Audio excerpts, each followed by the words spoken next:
Hello dear students, welcome you all. How is everyone? कैसे हैं सभी लोग? Welcome you all. Welcome Mahendra, Jyotish, Saurabh, Sumit, Tejaswini, Nehal. आवाज आ रही है? Sound is okay? Audio video okay है? Good evening Pooja, Nehal, Avdhesh and Ganesh Bhaskar. चलो बहुत ही बढ़िया। तो स्टार्ट करते हैं अभी अगली क्लास। तो आज हम स्टार्ट करने जा रहे हैं, ये वाली क्लास में हमारा नेक्स्ट चैप्टर स्टार्ट हो जाएगा, transformation of stress and strain. ठीक है, इससे पहली वाली क्लास में हम पढ़ रहे थे deflection. So welcome you all. ठीक है, तो डिफ्लेक्शन हम पढ़ रहे थे। डिफ्लेक्शन में आखिरी टॉपिक जो बचा हुआ था स्ट्रेन एनर्जी मेथड, ये भी कंप्लीट कर लेते हैं अभी। और फिर स्ट्रेन एनर्जी मेथड के बाद हम शुरू कर देंगे ट्रांसफॉर्मेशन ऑफ स्ट्रेस। ठीक है, कॉन्जुगेट बीम मेथड में, रियल कैंटिलीवर बीम में अगर बीच में इंटरनल हिंज हो तब क्या? बेटा होशियार बच्चे देखो, कैंटिलीवर बीम है और बीच में इंटरनल हिंज हो जाएगी, ये स्टेबल है?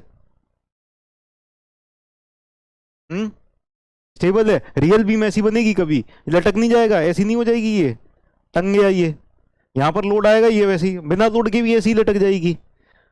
अरे कम से कम जो डाउट पूछो इतना तो पता हो तुमको कि क्या कुछ भी ऐसे ही पूछने लग जाते हो तुम। कॉन्जुगेट बीम मेथड में फिक्स्ड बीम के लिए सपोर्ट्स कैसे हो जाएंगे? फिक्स्ड बीम है अगर कॉन्जुगेट बीम मेथड में, ये रही फिक्स्ड बीम, ठीक है ना। Real beam is fixed beam. Fix support कैसा हो जाएगा? फ्री। और ये वाला फिक्स सपोर्ट कैसा हो जाएगा? फ्री। ये हो जाएगी हमारी बीम। समझ में आ गई बात? और बताओ, और कोई डाउट? Any other doubt? तो अगर हमारी, तो कॉन्जुगेट बीम मेथड में एक चीज याद रख लो, कॉन्जुगेट बीम मेथड में एक चीज याद रख लो, if real beam is stable and determinate, if real beam is stable and determinate, then conjugate beam will be stable and determinate. Then conjugate beam will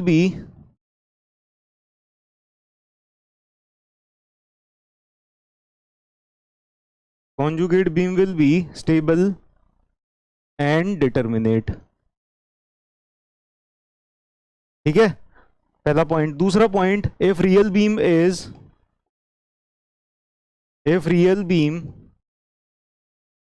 indeterminate,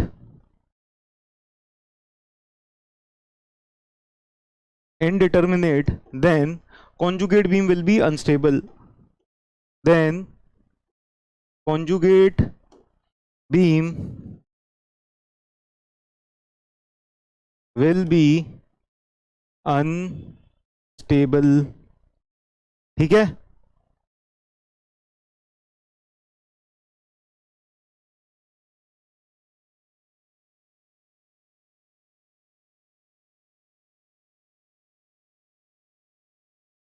if real beam is indeterminate, अगर हमारी real beam indeterminate हो जाएगी तो conjugate beam unstable हो जाएगी। और real beam unstable है तो कोई डिफ्लेक्शन रिफ्लेक्शन पता करने की जरूरत है? रियल बीम अगर अनस्टेबल हो गई फिर तो खत्म ही खेल। अनस्टेबल रियल बीम का कोई एनालिसिस नहीं करना, कुछ नहीं करना, अनस्टेबल रियल बीम बनाएंगे ही नहीं। If real beam is unstable will be ever constructed? Construct ही नहीं करना है उसको। ठीक है, सेल्फ वेट की वजह से। Clear sir? Sir conjugate beam में इंटरनल हिंज सपोर्ट में चेंज होगा या रोलर सपोर्ट में? आप किसी में भी चेंज कर दो, सेम थिंग, कोई डिफरेंस नहीं आएगा। ठीक है, आरआरबी के लिए मैथ कब से स्टार्ट होगा? रेलवे मिनिस्टर हेलो, आरआरबी के लिए मैथ कब से स्टार्ट होगा?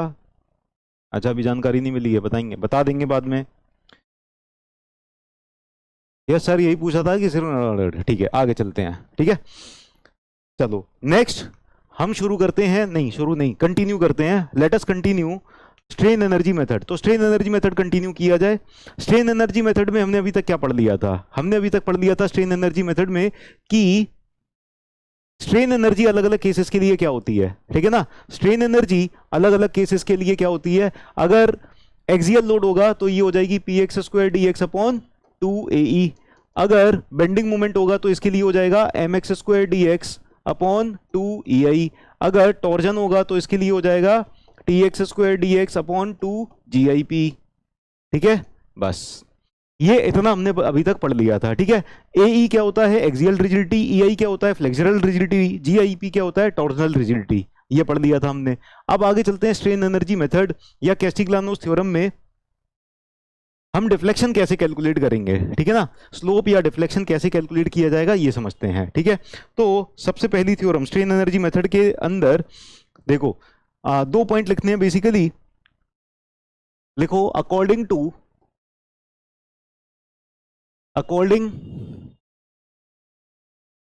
To strain energy method, first point आप लिखो, first point, the deflection at any point in the direction of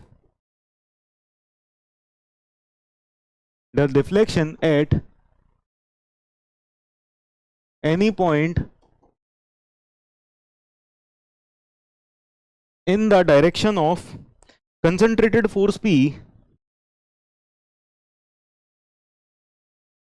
concentrated force bracket में लिख दो P, is equal to the first derivative of,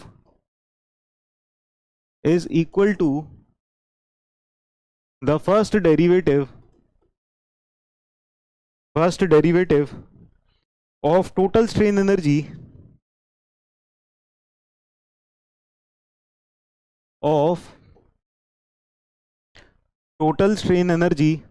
with respect to that force,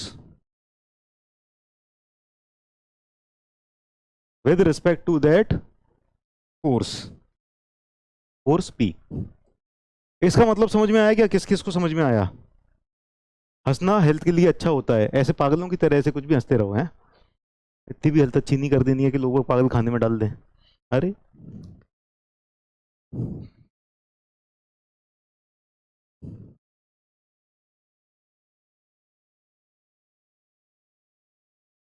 derivation भी करना है, derivation अगले साल कराएंगे। ठीक है, तो तुमको तो अगले साल आना ही है, सिलेक्शन तो होना नहीं है। सिलेक्शन इसलिए नहीं होना कि तुम डेरिवेशन के पीछे पड़े रहोगे, जो जो चीजें एग्जाम में आने वाली हैं वो तुम्हें करनी नहीं है। ठीक है, तो डेरिवेशन पे अटके रहो, अगले साल करा देंगे derivation.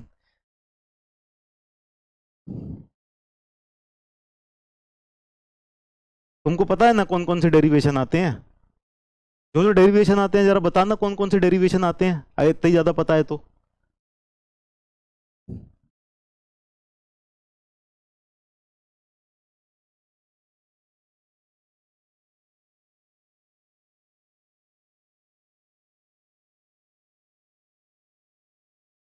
du/dp is equal to deflection, बिल्कुल सही बात है, बिल्कुल करेक्ट है। देखो अगर आपको डिफ्लेक्शन कैलकुलेट करना है डायरेक्शन ऑफ कंसंट्रेटेड फोर्स में, तो अगर मैथमेटिकली देखा जाए तो डिफ्लेक्शन किसके बराबर हो जाएगा?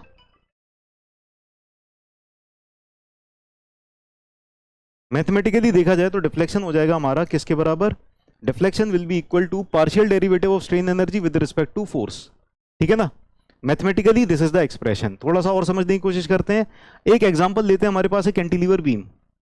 ठीक है, we are having a cantilever beam. Cantilever beam के ऊपर अगर यहां पर पॉइंट लोड लग रहा है, if point load is acting here, इस लोकेशन पर पॉइंट लोड लग रहा है। ठीक है, अब इसके लिए डिफ्लेक्शन आपको कैलकुलेट करना है, तो कैसे कैलकुलेट करोगे डिफ्लेक्शन? डिफ्लेक्शन कैलकुलेट करने के लिए आपको पहले स्ट्रेन एनर्जी कैलकुलेट करना पड़ेगा पूरी बीम के अंदर। डिफ्लेक्शन किस वजह से हो रहा है? डिफ्लेक्शन किस वजह से हो रहा है, ज्यादा बताओ।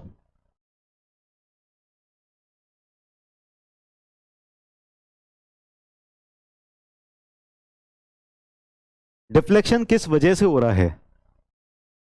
अरे Pooja Prajapati, thank you so much. बाकी लोगों को जलने दो, ऐसी फालतू की बातें करते हैं, तुम ध्यान मत देना। ठीक है, मेरी तो स्माइल अच्छी है। Sir camera man exam clear कर लेगा? कैमरा मैन एग्जाम क्लियर कर लेगा? अच्छा, कैमरा मैन कोई है ही नहीं यहाँ पे, मैं ही ऑपरेट करता हूँ पूरा। हाँ, तो मैंने सवाल क्या पूछा था? सवाल मैंने ये पूछा था बेंडिंग मोमेंट की वजह से। देखो यहां पर जो डिफ्लेक्शन हो रहा है ना, the main reason is bending moment. ठीक है, ना एक्सियल लोड है ना ही शियर फोर्स, सिर्फ बेंडिंग मोमेंट। यहां पर एक्सियल फोर्स तो है ही नहीं, axial force is zero, right, axial force is zero. यहां पर क्या देखने को मिलेगा आपको? शियर फोर्स और बेंडिंग मोमेंट। शियर फोर्स की वजह से जो डिफ्लेक्शन होंगे ना वो नेग्लिजिबल होंगे। तो एक बात मान के चलना, यहां पर जो भी डिफ्लेक्शंस हो रहे हैं because of shear force they are negligible. Throughout पूरे के पूरे चैप्टर में शुरुआत से लेके अभी तक जितना भी हमने पढ़ा है, शियर फोर्स की वजह से हमने डिफ्लेक्शंस कैलकुलेट नहीं किए हैं। जितने भी डिफ्लेक्शंस आए हैं सब बेंडिंग मोमेंट की वजह से आए हैं, राइट? ठीक है, नाउ हमें इसके अंदर बेंडिंग मोमेंट की वजह से स्ट्रेन एनर्जी कैलकुलेट करनी पड़ेगी। तो उस बेंडिंग मोमेंट की वजह से जो स्ट्रेन एनर्जी कैलकुलेट करेंगे that will be given by this you. ठीक है, ये स्ट्रेन एनर्जी हमने कैलकुलेट कर ली है, किसकी वजह से? बेंडिंग मोमेंट की वजह से। और इसकी जो इक्वेशन थी वो हम लास्ट क्लास में लिख चुके हैं, क्या है? How strain energy will be calculated? It will be calculated by integration of mx square dx upon 2ei। ठीक है ना? तो आपको यहां पर शियर फोर्स भी आ रही होगी पूरी बीम के अंदर, ठीक है, लेकिन शियर फोर्स की वजह से कैलकुलेट नहीं करना है, इट विल बी नेग्लिजिबल। आपको बेंडिंग मोमेंट की वजह से कैलकुलेट करना है। तो आप किसी भी सेक्शन पर बेंडिंग मोमेंट लोगे, ठीक है, this bending moment will be mx। समझ में आई बात? यहां पर एक सेक्शन लिया, एक जनरल सेक्शन लिया, इस सेक्शन पर आपने बेंडिंग मोमेंट की वैल्यू कैलकुलेट कर ली, तो x डिस्टेंस पर आपने बेंडिंग मोमेंट कैलकुलेट कर लिया, ये आ गया p इंटू एक्स। ठीक है, यहां पर बेंडिंग मोमेंट रखा आपने और इसको सॉल्व करके आपने टोटल स्ट्रेन एनर्जी कैलकुलेट कर ली। टोटल स्ट्रेन एनर्जी किसके रिस्पेक्ट में आएगी, किसके टर्म्स में आएगी, बताओ जरा? स्ट्रेन एनर्जी जो पूरी की पूरी बीम के अंदर स्टोर है, आपने यहां से कैलकुलेट किया, किसके रिस्पेक्ट में आएगी? P फोर्स के टर्म्स में आ जाएगी। अब चाहे फोर्स की पावर 2 हो या 3 हो, जो भी हो, फोर्स के टर्म्स में आ जाएगी। तो स्ट्रेन एनर्जी आ गई आपके पास फोर्स के टर्म्स में। अब आपने इसका पार्शियल डेरिवेटिव किया विद रिस्पेक्ट टू फोर्स और यहां पर आपको डिफ्लेक्शन देखने को मिल गया। ठीक है ना? You will be able to see the deflection. तो डेल्टा ऐसे कैलकुलेट हो जाएगा। तो ये था पूरा का पूरा सार इस थ्योरम का। समझ में आई बात? समझ में आई बात? ठीक है ना? जब हम इंटीग्रेट कर देंगे, कहां से कहां तक कर देंगे? 0 से लेके L तक। 0 से लेके L तक, तो x गायब नहीं हो जाएगा? x गायब हो जाएगा ना?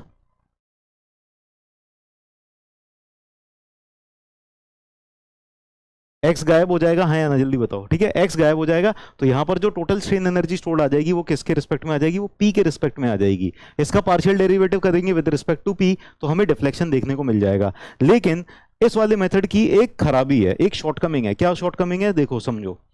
शॉर्टकमिंग ये है कि यहां पर जो डिफ्लेक्शन आएगा ना, वैसे अभी तक जो भी मेथड देखे थे, डबल इंटीग्रेशन मेथड देखा था, मैकॉलेज मेथड देखा था, हमने मोमेंट एरिया मेथड देखा था, कॉन्जुगेट बीम मेथड देखा था, ये सारे के सारे मेथड्स में ना हम किसी भी पॉइंट पर कैलकुलेट कर सकते थे। लेकिन यहां पर डिफ्लेक्शन सिर्फ एक पॉइंट पर आएगा। कौन से पॉइंट पर आएगा डिफ्लेक्शन? यहां पर जो डिफ्लेक्शन आएगा वो सिर्फ लोड के नीचे आएगा। यहां पर जहां पर लोड लग रहा है ना, सिर्फ वहीं पर डिफ्लेक्शन देखने को मिलेगा। अगर इस वाली थ्योरम से आपको यहां पर लोड, यहां पर डिफ्लेक्शन कैलकुलेट करना है ना, नहीं कर सकते।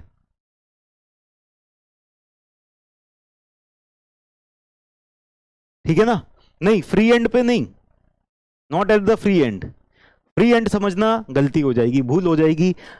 सही चीज क्या है? यहां पर डिफ्लेक्शन आएगा जस्ट लोड पे। जिस जगह पर लोड लग रहा है, जिस डायरेक्शन में लोड लग रहा है, उसी जगह पर, उसी पॉइंट पर डिफ्लेक्शन मिलेगा और लोड की डायरेक्शन में डिफ्लेक्शन मिलेगा। ठीक है? सपोज गलती कैसे हो जाएगी कि फ्री हैंड बोलने से गलती कैसे हो जाएगी? गलती ऐसे हो जाएगी कि मान लो मैंने लोड लगा रखा था यहां पर, मैंने लोड लगा रखा था यहां पर, ठीक है ना? तो इस थ्योरम को अगर मैं यूज करूंगा तो मुझे पता है डिफ्लेक्शन कहां मिलेगा? मुझे डिफ्लेक्शन मिलेगा इस लोड के नीचे। यहां से स्ट्रेट हो जाएगा, यहां से स्ट्रेट हो जाएगा, ठीक है? And I will get deflection below this point. ये वाला डिफ्लेक्शन मुझे देखने को मिलेगा। ठीक है ना? अगर स्ट्रेन एनर्जी मेथड में इस पर लगाऊंगा तो ये वाला डिफ्लेक्शन नहीं देखने को मिलेगा। तो यहां पर बस एक ही लोकेशन है, एक ही पॉइंट है जहां पर आप डिफ्लेक्शन कैलकुलेट कर सकते हो, जिस जगह पर लोड लग रहा होगा वहां पर। ठीक है? क्लियर? बेटा डेफिनेशन भी रीड कर देंगे। तुम डेफिनेशन के पीछे वो कमेंट लिखने में ना जितना टाइम बर्बाद करते हो ना, उतनी देर में जो मैंने समझा दिया वो तुम्हारा मिस हो गया। तो first concentrate on what I am explaining. जो मैं एक्सप्लेन कर रहा हूं उस पर कंसेंट्रेट किया करो।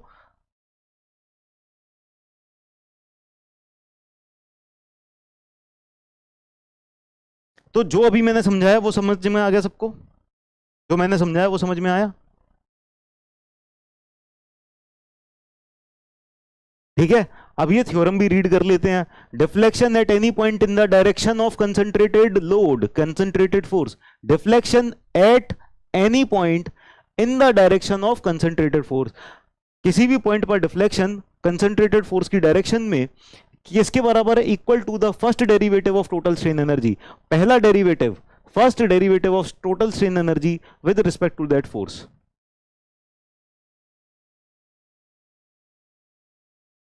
ठीक है, ये कोई बहुत बड़ा ऐसा तीर नहीं था कि जो मैं समझा रहा था तुम वो छोड़ के तुम ये पूछने में लगे थे सर पहले डेफिनेशन समझाओ, पहले ये करो वो करो। कोई ऐसी बड़ी बात नहीं थी, ठीक है ना।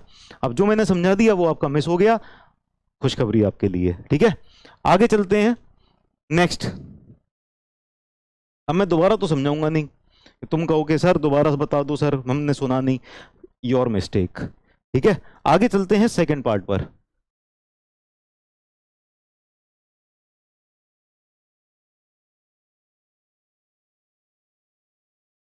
Second part, the slope at any point in the direction of applied moment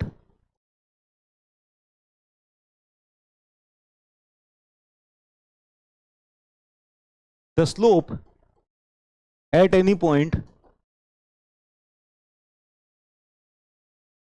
in the direction of applied moment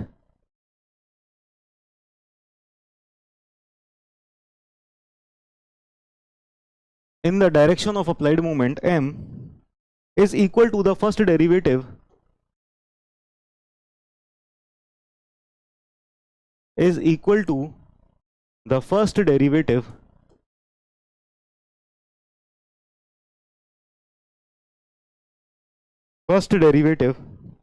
of total strain energy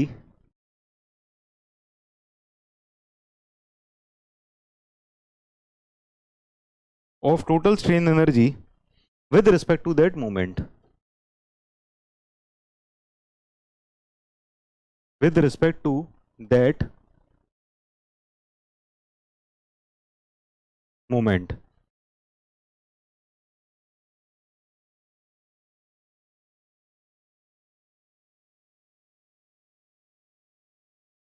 ठीक है, तो किसी भी पॉइंट पर अब आपको क्या कैलकुलेट करना है? देखो बाकी सारी थ्योरम्स में हम डिफ्लेक्शन भी कैलकुलेट करते थे, स्लोप भी कैलकुलेट करते थे, ठीक है ना। तो फर्स्ट पार्ट से हमने क्या देखा? फर्स्ट पार्ट से हमने एक चीज देखी कि हमने बस डिफ्लेक्शन कैलकुलेट करना सीखा फर्स्ट पार्ट से, ठीक है ना। और डिफ्लेक्शन कैसे कैलकुलेट करना सीखा? हमारे पास ये बीम थी, बीम के ऊपर पॉइंट लोड लग रहा था या जैसा भी लोड था, पॉइंट लोड था, ठीक है। अब इस बीम के अंदर हमने क्या किया? कैलकुलेट कर लिया total strain energy stored in the beam.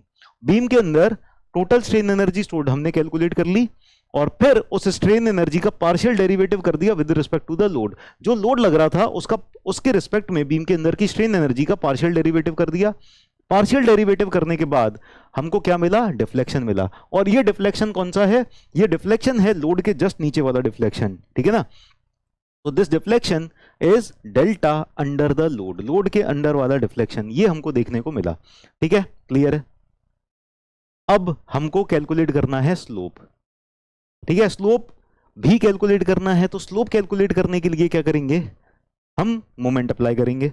Moment apply नहीं करेंगे, मोमेंट अप्लाइड है अगर, ठीक है, तब हम स्लोप कैलकुलेट कर पाएंगे। तो अगर मोमेंट अप्लाइड है हमारी बीम के ऊपर, लेट अस से हमारे पास ये कैंटिलीवर बीम है और इस कैंटिलीवर बीम के ऊपर अगर एट दी एंड यहां पर मान लो मोमेंट अप्लाइड है, मोमेंट अप्लाइड की वजह से इस बीम का डिफ्लेक्शन ऐसे हुआ, तो यहां पर जो रोटेशन आएगा, यहां पर जो थीटा आएगा, the theta that will occur here. अब ये थीटा कैसे कैलकुलेट करेंगे? This theta will be equal to del U by del M. यानी कि ये जो मोमेंट अप्लाइड है, इस मोमेंट अप्लाइड की वजह से इस बीम के अंदर टोटल स्ट्रेन एनर्जी कैलकुलेट कर लेंगे। The slope eight any point in the direction of applied moment, slope at any point in the direction of applied moment is equal to the first derivative of total strain energy with respect to that moment। तो जो moment लग रहा था उसके respect में first partial derivative कर देंगे और ये जो फर्स्ट पार्शियल डेरिवेटिव होगा ये हमको थीटा दे देगा। ये थीटा किस डायरेक्शन में है? In the direction of applied moment at the location where the moment is applied, है ना। जिस लोकेशन पर मोमेंट अप्लाइड था उसी लोकेशन पर हमें ये स्लोप देखने को मिलेगा। और ये किस डायरेक्शन में होगा? जिस डायरेक्शन में मोमेंट अप्लाइड था उस डायरेक्शन में। क्लियर है? क्लियर है? बताओ कोई दिक्कत? अब पूछो, इज देयर एनी प्रॉब्लम?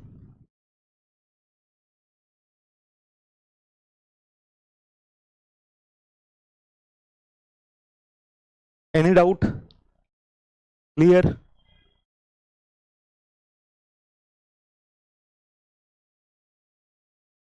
चलो बहुत ही बढ़िया।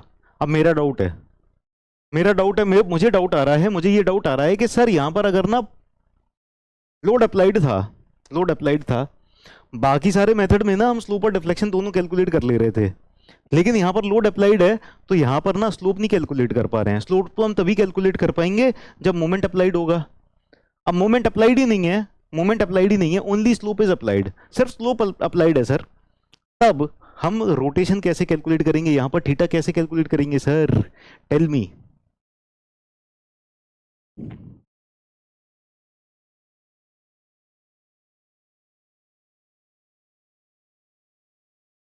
ठीक है, तो अगर लोड गिवन है तो स्लोप कैसे निकालेंगे? पहला डाउट। दूसरा डाउट ये कि यूडीएल के केस में स्लोप और डिफ्लेक्शन कैसे निकालेंगे? दूसरा डाउट। बहुत सारे डाउट आ रहे हैं, है ना। तीसरा एक और डाउट मुझे आ रहा है ये कि लोड यहां पर अप्लाइड है, मुझे कैलकुलेट करना है डिफ्लेक्शन यहां पर। How can I do that? यहां पर लोड अप्लाइड है, यहां पर डिफ्लेक्शन कैलकुलेट करना है, कैसे करेंगे? यूनिट लोड मेथड से करेंगे। वाह, सिमिलर ट्राइंगल बन रहा है। ठीक है, ये सारे डाउट आपको भी हैं, मुझे भी हैं। तो अब ये सारे डाउट सॉल्व करते हैं, एक एक करके मिलजुल के सॉल्व करेंगे, ठीक है ना। एक काम करते हैं, तो पहला डाउट तो ये है कि ये रही हमारी बीम, इस बीम के ऊपर यहां पर लोड अप्लाइड था, ठीक है ना। अब हमको हमारी बीम का तो डिफ्लेक्शन ऐसे हो रहा है ना। तो यहां पर थीटा कैलकुलेट करना है। How to calculate theta?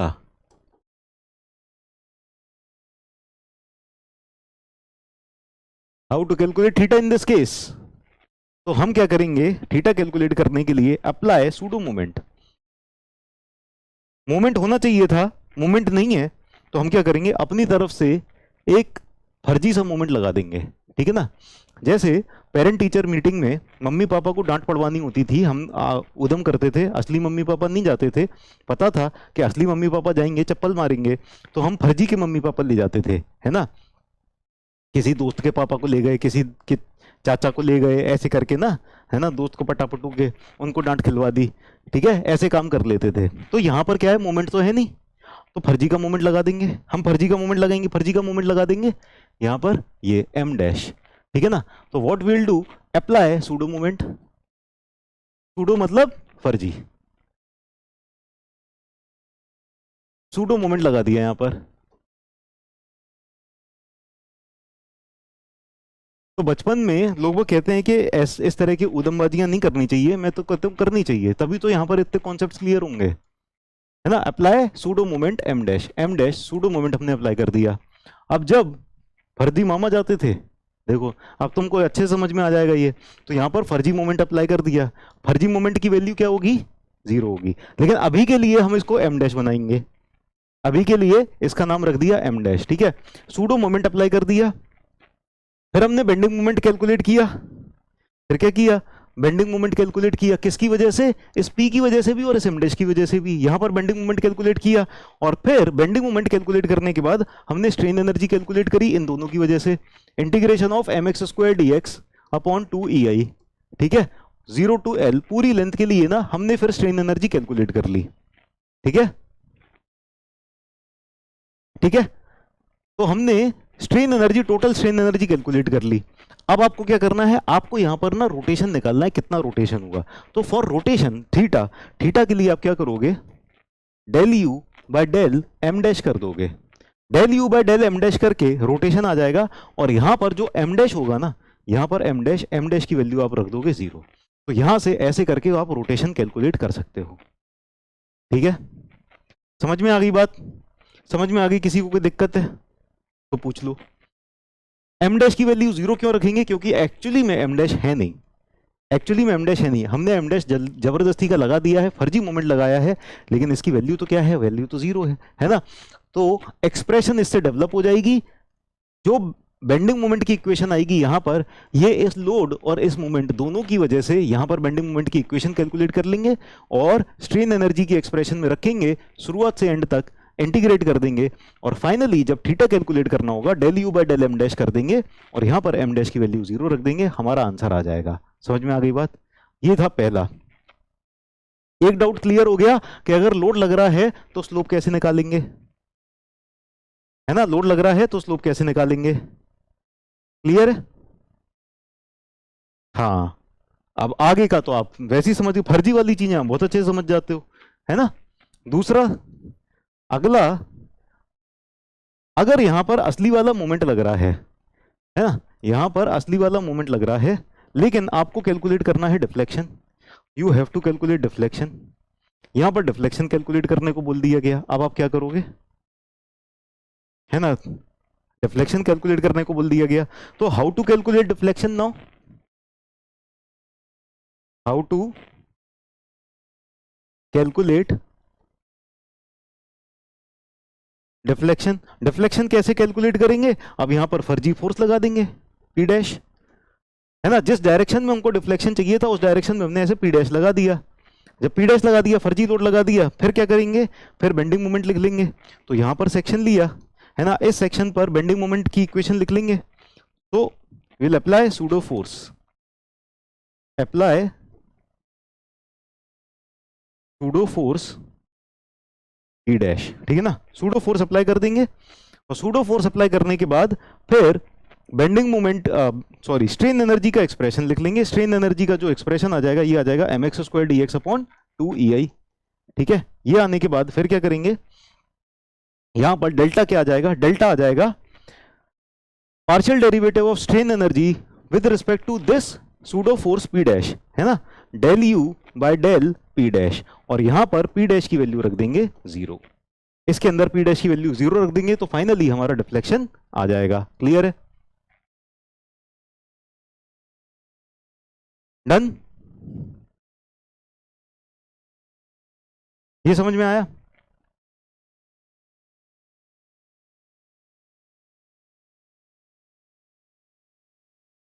लिख लो जल्दी से। अच्छा, आप बोल ही नहीं पाओगे अभी, चैट बंद है? नहीं, चैट तो चालू है।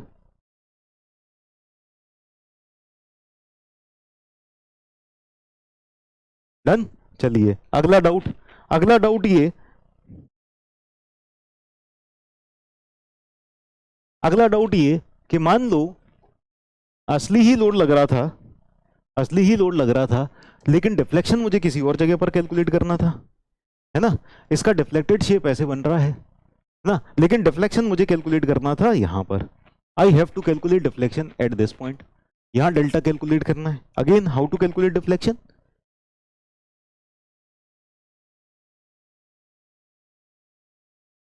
How to calculate deflection?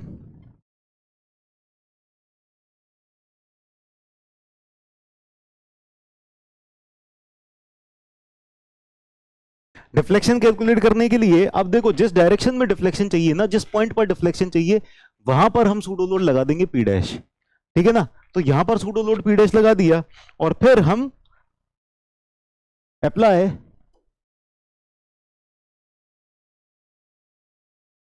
Pseudo force where delta is required, where delta is required। तो जहां पर डेल्टा रिक्वायर्ड है वहां पर हमने सूडो फोर्स लगा दिया। जब सूडो फोर्स लगा दिया फिर हमने यहां पर, मतलब पूरी की पूरी बीम के लिए ना, स्ट्रेन एनर्जी कैलकुलेट कर ली। तो U is equal to integral mx² dx upon 2EI।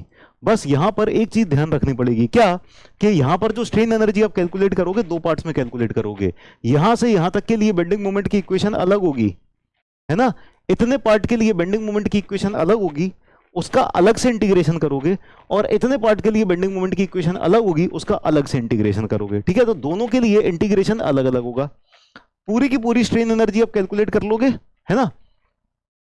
तो ये A है, ये B है, ये C है, ठीक है ना? तो यहां से यहां पर लिख देते हैं C से B तक इंटीग्रेट किया इसको, plus integration of again mx² dx upon 2EI, है ना? यहां पर B से A तक इंटीग्रेट किया, बी से ए तक इंटीग्रेट किया, टोटल स्ट्रेन एनर्जी आ गई। और फिर अगर आपको यहां पर डेल्टा चाहिए तो डेल्टा कैलकुलेट करने के लिए आप क्या करोगे, del U by del P dash, और यहां पर पी डैश की वैल्यू 0 रख दोगे, पी डैश की वैल्यू 0 रख दोगे। थियोरेटिकल कॉन्सेप्ट समझ लो, अभी कैलकुलेशन करा देंगे बेटा, अभी समझते चलो सब चीजें।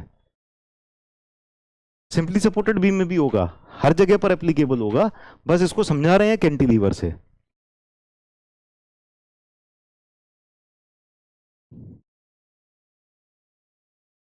दोनों के डिफ्लेक्शन को ऐड नहीं करेंगे लल्ला बाबू, हम क्या करेंगे, जो टोटल स्ट्रेन एनर्जी आई है वो कैलकुलेट करके पार्शियल डेरिवेटिव कर देंगे। दोनों का डिफ्लेक्शन अलग अलग कैसे, ये कोई वो वाला मेथड थोड़ी है।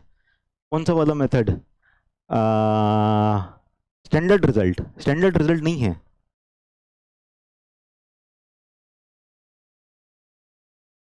दोनों का डिफ्लेक्शन कैसे कैलकुलेट करोगे आप, अलग अलग स्ट्रेन एनर्जी निकालोगे क्या पहले। चलो आपको जो लग रहा है कि एक बार स्ट्रेन एनर्जी अकेले इसकी वजह से निकाल ली, मान लो U1, और दूसरी बार अकेले इस लोड की वजह से स्ट्रेन एनर्जी निकाल ली U2, है ना, इन दोनों को ऐड कर देंगे तब भी इसकी वजह से डिफ्लेक्शन निकाला, इसकी वजह से डिफ्लेक्शन निकाला, तब भी बराबर आएगा, ऐसा नहीं होगा। क्योंकि स्ट्रेन एनर्जी के केस में प्रिंसिपल ऑफ सुपरपोजिशन अप्लाई नहीं होता है, प्रिंसिपल ऑफ सुपरपोजिशन अप्लाई नहीं होता है, ठीक है ना। स्ट्रेन एनर्जी के केस में प्रिंसिपल ऑफ सुपरपोजिशन अप्लाइड नहीं है। प्रिंसिपल ऑफ सुपरपोजिशन कहां अप्लाइड होता है, जहां पर stress is directly proportional to strain होता है, stress is directly proportional to strain, या फिर effect is directly proportional to cause. यहां पर जो स्ट्रेन एनर्जी होगा it is directly proportional to P square, strain energy directly proportional to P square होता है, ठीक है ना। इसीलिए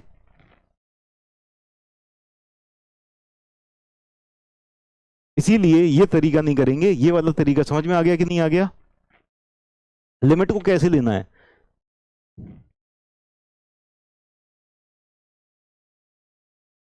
चलो एक क्वेश्चन कर लेते हैं इसके ऊपर, क्वेश्चन नहीं बेसिकली ना, इसके अंदर ना मैंने जो भी क्वेश्चन देखे आपके, जो भी क्वेश्चन आए हुए हैं वो स्ट्रेन एनर्जी कैलकुलेट करने से ही आए हुए हैं, डिफ्लेक्शन वगैरह कैलकुलेट करने के आए नहीं हुए हैं।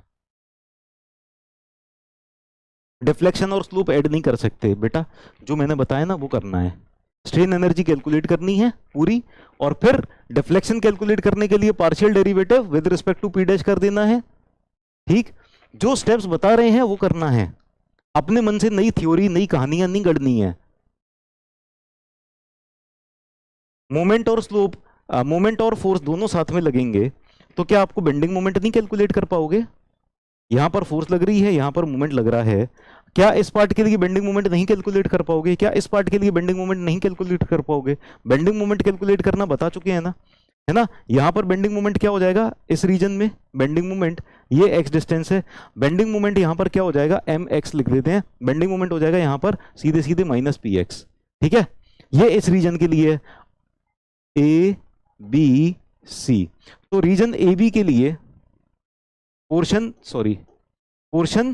सीबी के लिए, सीबी के लिए ये हो जाएगा, पोर्शन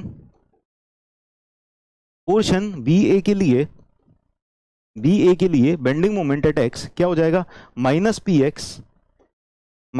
एक्स और माइनस एम, ये हो जाएगा। सीबी के लिए ये हो जाएगा बेंडिंग मोमेंट, और बी ए के लिए ये हो जाएगा बेंडिंग मोमेंट, क्लियर है, ठीक है। यहां पर इतने पोर्शन के लिए सीबी के लिए स्ट्रेन एनर्जी अलग कैलकुलेट करोगे आप, so strain energy stored in portion CB, ठीक है। ये वाला M x square D x upon 2 यही कर दोगे, ये वाला एम एक्स, लिमिट की इंटीग्रेशन कहां से कहां तक रखोगे, जो भी एक्स की वैल्यू लिमिट ऑफ इंटीग्रेशन में आपको ये पता होगा ना कि ये वाला डिस्टेंस कितना है, ये 2 मीटर है, 4 मीटर है, 8000 मीटर है, जितना भी डिस्टेंस है ये पता होगा ना, तो एक्स की वैल्यू 0 से लेके वहां तक रख दोगे, ठीक है ना। जो भी लिमिट होगी आपको ये वाला डिस्टेंस पता होगा ना, तो इस पूरे डिस्टेंस के लिए आप इंटीग्रेट करोगे ना, जब यहां पर है तो x इक्वल टू 0 है, x इक्वल टू 0 से यहां तक इंटीग्रेट करोगे, है ना। जो भी वैल्यू होगी c से लेके b तक, c पर x की वैल्यू क्या है 0 है, b तक क्या है इतनी लेंथ के बराबर है, ठीक। फिर यहां पर चलो इतने कॉम्प्लिकेटेड आने नहीं है आपके लिए, ठीक है, तो आप लोग अपना दिमाग लगाओ मत, ठीक है, इतना ना समझने की जरूरत है ना आप समझ पाओगे। तो यहां तक समझ में आ गया सबको, एक क्वेश्चन करा देते हैं आसान सा, फिर अगले टॉपिक पर चलते हैं। आसान सा क्वेश्चन देख लो। हमको क्या कैलकुलेट करना है? हमको कैलकुलेट करना है इसकी वजह से पॉइंट बी पर स्लोप और डिफ्लेक्शन, ठीक है, थीटा बी और delta B. Delta B calculate करना बहुत आसान है, ठीक है। फॉर डेल्टा बी हम क्या करेंगे, पहले करते हैं delta B calculate. For delta B के लिए क्या करना पड़ेगा, एम एक्स, यहां पर एक सेक्शन लिया एक्स एक्स, डिस्टेंस ये रहा, ठीक है, और bending moment at x will be equal to minus P x, ये आ जाएगा माइनस पी एक्स। हाँ मैं आप लोगों को बिल्कुल अंडर एस्टिमेट करता हूँ, फुल टू अंडर एस्टिमेट करता हूँ। आपके डाउट देख के ना दुनिया का कोई भी आदमी आपको under under under under estimate करेगा, ठीक है। तो बेंडिंग मोमेंट यहां पर क्या हो जाएगा, minus P x, bending moment is minus P x, okay. Now strain energy stored कितनी हो जाएगी, strain energy stored will be equal to U is equal to integration of M x square D x upon 2 EI। Limit of integration क्या हो जाएगी, मान लो इसकी length है L, ये L लेंथ थी, लिमिट ऑफ इंटीग्रेशन कहां से कहां तक हो जाएगी, 0 से L हो जाएगी, ठीक है ना। देखो स्टैंडर्ड रिजल्ट से बता दिया फॉर्मूला, अब आप लोगों की क्या बताएं हम, ऐसे स्टैंडर्ड रिजल्ट से बता रहे होते तो काहे को इतने सारे मेथड पढ़ रहे होते हैं। 0 से L, तो P square upon 2 EI integration of x square D x, ठीक है ना। एक्स स्क्वायर का इंटीग्रेशन क्या हो जाएगा, x³/3, तो स्ट्रेन एनर्जी कितना आ जाएगा, P square L³ upon 6 EI, ये आ जाएगा टोटल स्ट्रेन एनर्जी। इतना समझ में आया, टोटल स्ट्रेन एनर्जी स्टोर्ड कैसे आ गई, बताओ किसी को किसी स्टेप में दिक्कत है तो, first step, second, third, fourth, fifth, किसी स्टेप में दिक्कत है तो।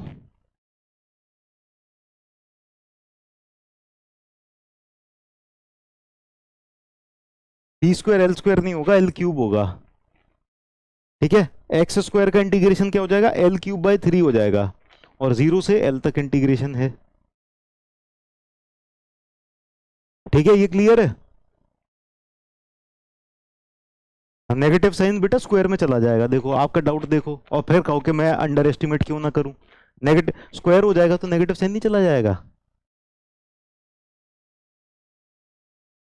ठीक है। चलिए अब आपको डिफ्लेक्शन कैलकुलेट करना है, तो डेल्टा कैसे आएगा, delta will be equal to partial derivative of strain energy with respect to force. Partial derivative कर देते हैं, तो इसका पार्शियल डेरिवेटिव क्या होगा, पी स्क्वायर का हो जाएगा 2p, ये हो जाएगा L³, बाकी का सब ऐसा का ऐसे ही रहेगा, तो 2p L³ अपॉन 6 EI, ये हो जाएगा p L³ upon 3 EI। Clear है, ये आ जाएगा डिफ्लेक्शन आपका, डन।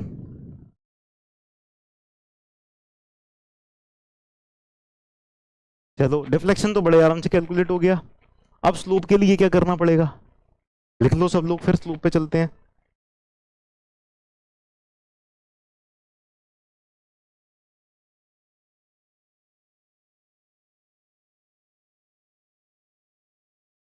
डन हो जाए तो बता देना, लिख लो तो बता देना।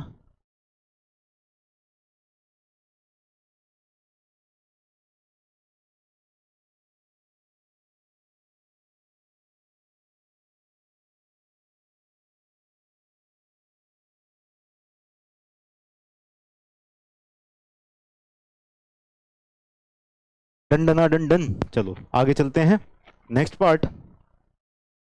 अब यहां पर हमको कैलकुलेट करना है स्लोप, ठीक है, और एक्ट कर रहा है लोड P, ठीक है। We want to calculate slope. Now slope calculate करने के लिए we will apply pseudo moment m dash, pseudo moment apply कर दिया, और इसका डिफ्लेक्टेड शेप बना ऐसा, deflected shape is like this. तो यहां पर जो स्लोप की वैल्यू होगी theta, that we want to calculate, ठीक है ना। अब यहां पर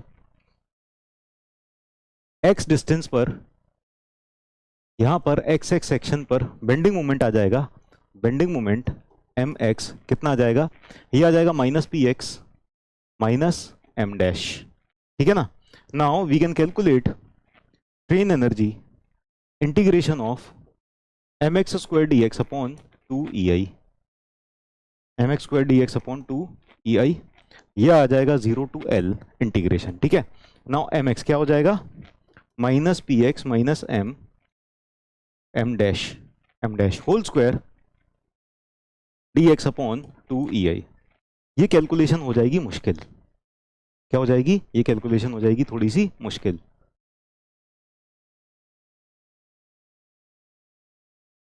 ये कैलकुलेशन हो जाएगी थोड़ी सी मुश्किल क्योंकि इसको स्क्वायर करना पड़ेगा, फिर इंटीग्रेट करना पड़ेगा, फिर हमारा हो जाएगा दिमाग खराब।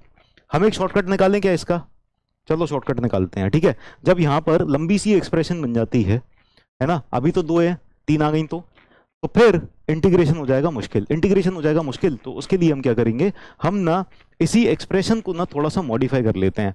अल्टीमेटली हमको पता है कि जो थीटा आएगा वो क्या आएगा, थीटा जो आएगा ना, theta will be equal to partial derivative of U with respect to M dash, ये आ जाएगा।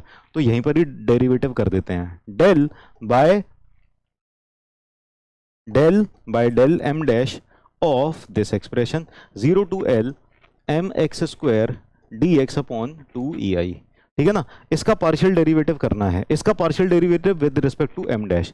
तो डेल एम डैश को इंटीग्रेशन के अंदर घुसा दिया, इंटीग्रेशन को बाहर, बेटा तुम पीछे सर को, पहले तुम डिफरेंशिएट हो जाओ। ठीक है ना, तो इंटीग्रेशन आ गया बाहर और डिफरेंशिएशन चला गया अंदर।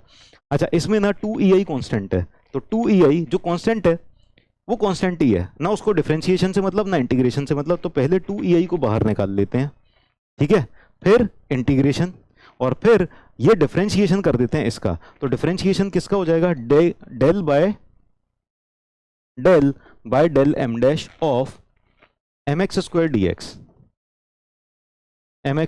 एक्स, इसका पार्शियल डेरिवेटिव कर देना है। ठीक है, पार्शियल डेरिवेटिव करते हैं तो थीटा किसके बराबर आ जाएगा, थीटा आ जाएगा 1/2 EI इंटीग्रेशन 0 to L। अब इसका पार्शियल डेरिवेटिव करना है, तो एम एक्स का partial derivative with respect to M dash क्या हो जाएगा, सबसे पहले तो आ जाएगा एम एक्स स्क्वायर का डेरिवेटिव, तो 2mx हो जाएगा, और फिर del M x by del M dash. ठीक है, फिर एम एक्स का पार्शियल डेरिवेटिव हो जाएगा with respect to M dash, और ये आ जाएगा dx। ठीक है ना, अब यहां पर 2 और 2 कैंसिल हो जाएंगे, 2 और 2 कैंसिल हो जाएंगे, हमारे पास बचेगा theta will be equal to 1/EI integration of M x del M x by del M dash dx 0 to L।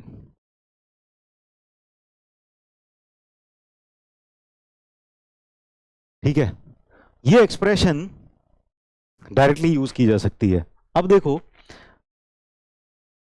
या तो ये एक्सप्रेशन यूज कर लो, या तो ये एक्सप्रेशन यूज कर लो, फिर इतनी लंबी टर्म लिखो, इसका स्क्वायर करो, फिर इंटीग्रेट करो, या फिर आप क्या करो, डायरेक्ट ये वाली टर्म, अभी ये दिखने में ज्यादा बड़ी लग रही है इससे ये दिखने में ज्यादा बड़ी लग रही है, लेकिन जब आप सॉल्व करने जाओगे ना तो ये ज्यादा बड़ी हो जाएगी। ये ज्यादा बड़ी क्यों हो जाएगी, क्योंकि इसका ना स्क्वायर होगा यहां पर, और फिर आप इंटीग्रेट करोगे, और ये छोटी इसलिए हो जाएगी क्योंकि ना ये पहले ही डिफरेंशिएट कर देगी, इसको ऑलरेडी छोटा कर देगी, तब आप कैलकुलेट करोगे। ठीक है ना, तो हम ये वाली जो एक्सप्रेशन है ना, ये डायरेक्टली यूज कर सकते हैं। सिमिलरली डिफ्लेक्शन के लिए क्या कर सकते हैं, डेल्टा के लिए हम डायरेक्टली ये वाली एक्सप्रेशन यूज कर सकते हैं, 1/EI M x del M x by del P dx 0 to L, है ना।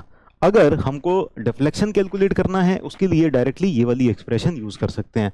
यूज करके भी देख लेते हैं, पिछले वाले केस में mx क्या था, -px था। ठीक है ना, mx था -px, तो del mx by del p कितना हो जाएगा, ये हो जाएगा -x।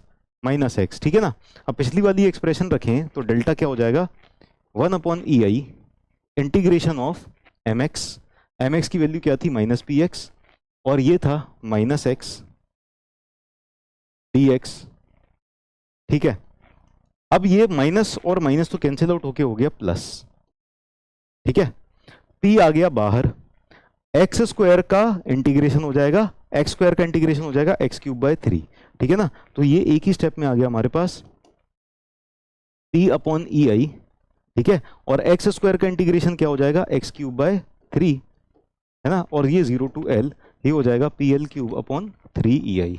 ठीक है, तो ऐसे आप देख सकते हो कि यहाँ पर हम स्क्वायर करते फिर जाते, अभी तो सिंगल टर्म है ना, तो सिंगल टर्म में इतना ज़्यादा फर्क भी नहीं पड़ेगा, लेकिन जब मल्टीपल टर्म्स होती है ना, तो जब 2 टर्म ही हैं आप उनका स्क्वायर करोगे तो 3 टर्म हो जाएंगी, फिर आप इंटीग्रेट करोगे तो ज़्यादा बड़ा हो जाता है। तो यहाँ पर ये वाला केस यूज़ करते हैं, ठीक है ना, इसको। तो आपको एम एक्स की वैल्यू पता है, del M x by del M dash, इसकी वैल्यू क्या हो जाएगी, ये वाला 0 हो जाएगा, ये वाला हो जाएगा -1, ठीक है ना। अब इसके अंदर ये दोनों रखते हैं, ये और ये दोनों इसके अंदर रखते हैं, ठीक है। लेट अस पुट, तो थीटा कितना हो जाएगा, अच्छा पहले आपको देख लें कि दिमाग की बत्ती तो नहीं बुझ गई है, जरा बताओ समझ में आई बात कि नहीं आई। डेरिवेशन भले ही ना समझ में आया हो कि ये कैसे आया, है ना, वो मुझे पता है कि आप लोगों की दिमाग की बत्ती बुझ गई होगी इतने से डेरिवेशन में, लेकिन इतना याद रख सकते हो आप कि ये वाला फॉर्मूला या तो यूज कर सकते हैं, है ना, या फिर ये वाला या ये वाला यूज कर सकते हैं, ठीक है। तो ये याद कर सकते हो ना आप, ये याद कर सकते हो, ठीक है ना, इतना ये याद कर लेना आप। अब इसके लिए थीटा कैलकुलेट करते हैं, ठीक है ना, थीटा कैलकुलेट करते हैं, तो थीटा क्या हो जाएगा, थीटा हो जाएगा 1/EI इंटीग्रेशन ऑफ, अब देखो 0 टू एल इंटीग्रेट करना है, एम एक्स की वैल्यू क्या है हमारे पास, -px minus M dash, it will be -px minus M dash, ठीक है। और del M x by del M dash की वैल्यू क्या है, -1, ठीक है, छोटा हो गया ना ये कितना, dx, ठीक है। अब माइनस माइनस माइनस सब कैंसिल आउट कर देते हैं, ये हो जाएगा प्लस प्लस प्लस, ठीक है। और स्ट्रेन एनर्जी मेथड का एक फायदा है, हमेशा प्लस में ही आंसर आएगा, है ना, स्ट्रेन एनर्जी मेथड का ये फायदा है, हमेशा प्लस में आंसर आएगा, ठीक है। अब देखो 1/EI इंटीग्रेट कर देते हैं इसका, पी एक्स का इंटीग्रेशन क्या हो जाएगा, पी एक्स स्क्वायर बाय 2, है ना, और प्लस एम डैश का M dash x 0 to L, यहां पर डायरेक्टली एम डैश 0 नहीं रख दें, यहां पर डायरेक्टली एम डैश 0 रख देते हैं, या तो आप ना यहीं पर ही एम डैश 0 रख सकते हो, एम डैश को 0 रख दो, ये वाली एक्सप्रेशन भी बच गई हमारी, ये वाली एक्सप्रेशन भी बच गई, एम डैश को ऊपर ही 0 रख दिया, जैसे ही डिफरेंशिएट किया आपने एम डैश यहाँ 0 पटक दिया, एम डैश को 0 पटका, पी एक्स स्क्वायर बाय 2 इसका ये इसकी लिमिट रख दो आप 0 से l, इंटीग्रेट करने के बाद पी एक्स का इंटीग्रेशन आ गया था पी एक्स स्क्वायर बाय 2, ये आ जाएगा आपके पास P L square upon 2EI, ये आ जाएगा आपके पास theta, P L square upon 2EI, this will be theta. बताओ यही होता है कि नहीं, अगर लोड लग रहा होता है ना, पॉइंट लोड लग रहा होता है, तो यहाँ पर जो स्लोप आता है P L square upon 2EI आता है। तो ऐसे इस तरह से आप ना किसी भी लोकेशन पर स्लोप, किसी भी लोकेशन पर डिफ्लेक्शन कैलकुलेट कर सकते हो, है ना, by applying pseudo force and pseudo moment concept. Pseudo force या सूडो मोमेंट अप्लाई करो और किसी भी जगह पर del M x upon del M dash कहां से आया, del M x upon del M dash, partial derivative पढ़ा है मैथ में, पार्शियल डेरिवेटिव के प्रिंसिपल नहीं है, आपने 10th 11th वगैरह अच्छे से करी हो, पार्शियल डिफरेंशिएशन वहां पर किया हो तो आपको पता होगा, और नहीं पता तो फिर हम यहाँ इस क्लास में स्ट्रेंथ ऑफ मटेरियल्स में नहीं पढ़ाने वाले, है ना, पता है तो बहुत अच्छी बात है, नहीं पता तो ये याद कर लो।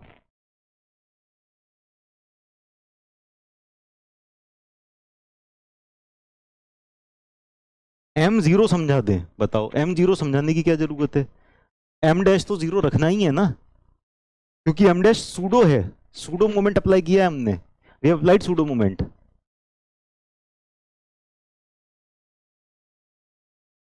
दानिश तुम अभी ब्लॉक नहीं हुए हो, अभी बचे हुए हो, ये एग्जाम में आएगी क्या, रुको कौन सा एग्जाम देना है तुमको, उनके एग्जाम के हेड से बात करता हूँ, आएगी क्या उस एग्जाम में, कौन सा एग्जाम देना है, कौन सा एग्जाम, अभी फोन लगा के पूछ लेता हूँ, जल्दी बताओ। नहीं विजय, करंट अफेयर्स में आएगा ये एग्जाम में नहीं आएगा, जब आप अपना शादी के लिए जाओगे ना मिलने, तो वो लड़की पूछेगी आपसे कि तुमको ये चीज आती है कि नहीं आती है, अगर तुमको आती हुई तो शादी कर लेगी, नहीं तो मना कर देगी। हाँ, मैं इंटेलिजेंट लोगों से ही शादी करती हूँ सिर्फ।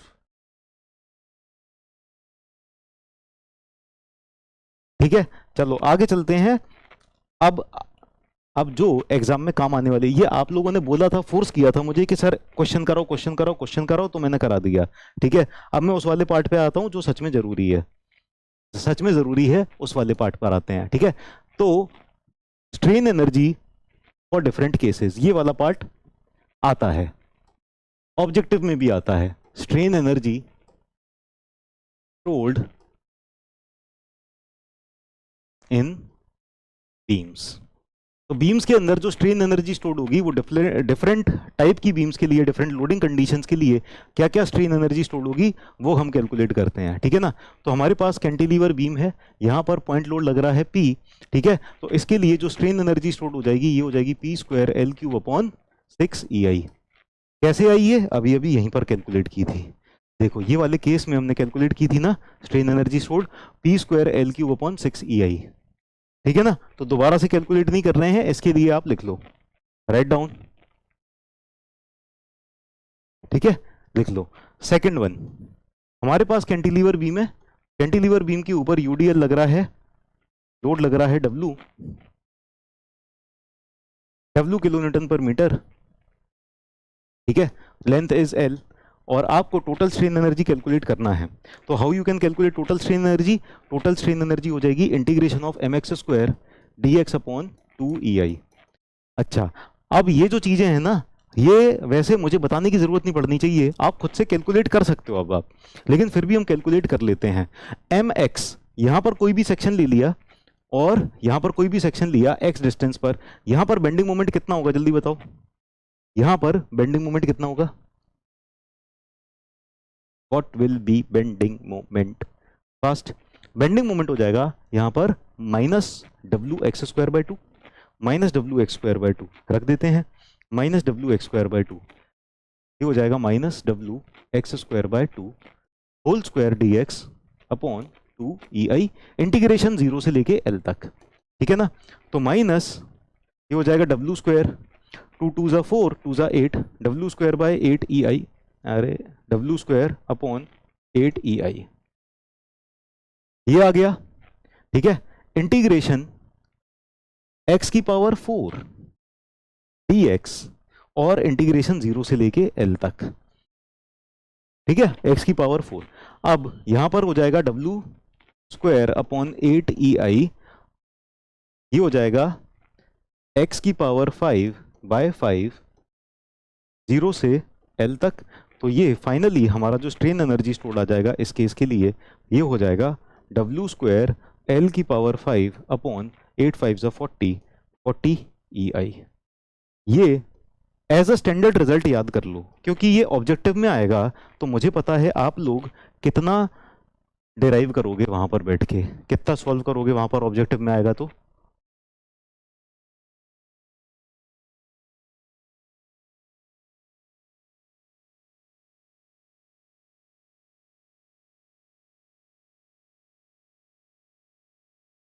ठीक है, एग्जाम में आया तो क्या आप इस तरह से डिराइव करोगे या फिर वैल्यू याद करके जाओगे और ऑप्शन टिक करोगे, योर चॉइस, लेकिन कम से कम एक बार प्रैक्टिस तो कर ही लो।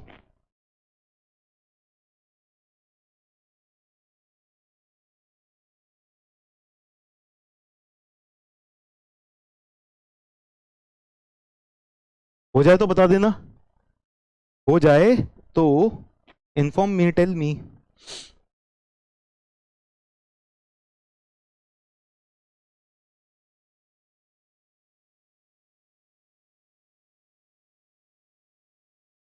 डन डन, खलास खलास। Strain energy due to shear force क्या होती है, पूछना वही है जो होता ही नहीं है, जिसकी वजह से डिफ्लेक्शन आता ही नहीं है, या जो आना ही नहीं है, पूछना वही है। बता देंगे, तुम्हारा टाइम वेस्ट होगा, हम बता देंगे, हमें कोई दिक्कत नहीं है। आगे चलते हैं, नेक्स्ट केस।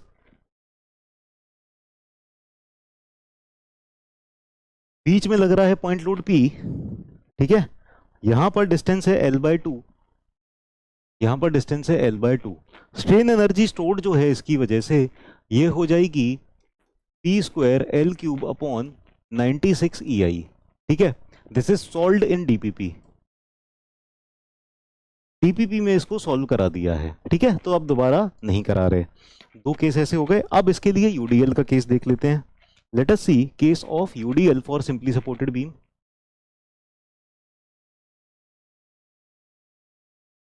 तो यहां पर हमारे पास सिंपली सपोर्टेड बीम है, इस बीम के ऊपर UDL is acting, W kilo Newton पर मीटर, ठीक है, लेंथ इज L। यहां पर स्ट्रेन एनर्जी स्टोर्ड कितनी हो जाएगी?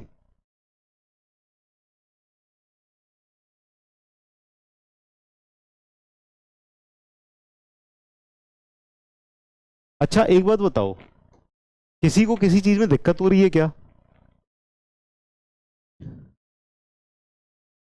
समझ में आ रहा है? मेरे ख्याल से तो ये ऐसी चीजें समझ में आनी चाहिए, है ना, कोई प्रॉब्लम होनी नहीं चाहिए। व्हाट यू, अगर दिक्कत हो रही है तो पूछ लो, कोई डाउट है तो पूछ लो, ठीक है। अब मैं, इतनी आसान चीज है, मैं एज्यूम कर रहा हूं कि आपको समझ में आती जा रही होगी, तो मैं आगे बढ़ता जा रहा हूं। लेकिन मेरा अजम्पशन गलत हो सकता है आपको ना समझ में आ रहा हो, तो आप मुझसे पूछ सकते हैं, ठीक है ना। अब यहां पर मैंने एक सेक्शन ले लिया, यहाँ पर x डिस्टेंस पर, और यहाँ पर मैंने mx कैलकुलेट किया।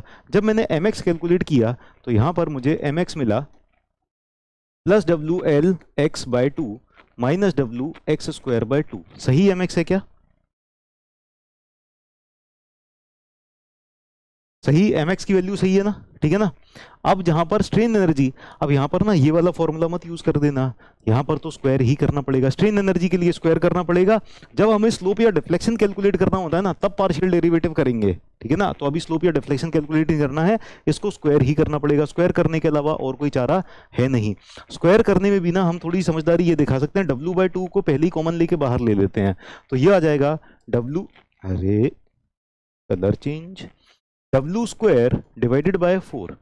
W/2 को कॉमन लेके बाहर ले गए, क्योंकि W/2 इज कांस्टेंट, ठीक है, ये बाहर आ गया, अपॉन 2EI तो होता ही है नीचे, ठीक है। इंटीग्रेशन के अंदर क्या बचा? LX minus x square, LX minus x square का स्क्वायर dx, ठीक है ना। अब इसका स्क्वायर करते हैं जरा, थोड़ा सा लंबा हो जाएगा, कोई बात नहीं। W square upon 8EI integration of LX का square L square x square plus x की power 4 minus 2 LX cube dx integration 0 to L W square upon 8EI L square x cube by 3 plus x की power 5 by 5 minus 2 LX की power 4 by 4 0 to L, ठीक है। चलिए अब क्या करेंगे, यहां पर W स्क्वायर अपॉन 8EI, ये तो कॉमन आ ही गया है, यहां पर आ जाएगा L की पावर 5/3, L की पावर 5/3 प्लस L की पावर 5/5 माइनस, ये हो जाएगा L की पावर 5 x 5/5 f5, हाँ L की पावर 5, तो 2 हाफ हाफ हो जाएगा यहां पर, और L की पावर 5/2 बचेगा यहाँ पर, ठीक है ना। सो 1/3 plus 1/5 minus 1/2, let's calculate. 1/3 plus 1/5 minus 1/2, 1/30, 3 8 जा 24, तो ये आ जाएगा W स्क्वायर L की पावर 5 बाय 240 EI। अच्छा, जब भी आप ऑब्जेक्टिव में जाओगे, गेट वाला में नेक्स्ट क्लास वीकडे वीकेंड चल रही है, अभी तो वीकेंड पे चल रहा है, वीकडेज में यहाँ पर चल रहा है, वीकेंड में गेट वाला पे चल रहा है।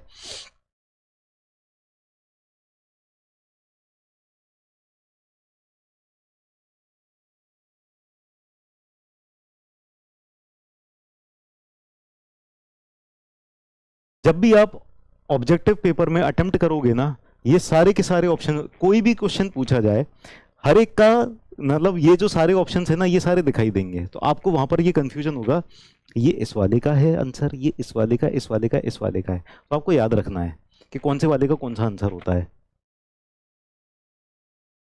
ठीक है। इसके लिए यूडीएल कर लिया, इसके लिए पॉइंट लोड कर लिया, है ना, इसके लिए बीच में पॉइंट लोड कर लिया, इसके लिए यूडीएल कर लिया, बस बहुत है, ये 4 केस हो गए, काफ़ी हैं।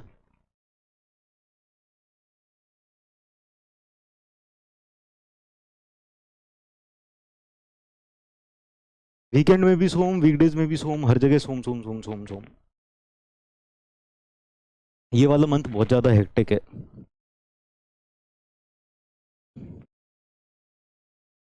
दो दो पेड़ पे चल गए ना साथ साथ, तो एक भी दिन की छुट्टी नहीं है। चलो ये लिख लो जल्दी से।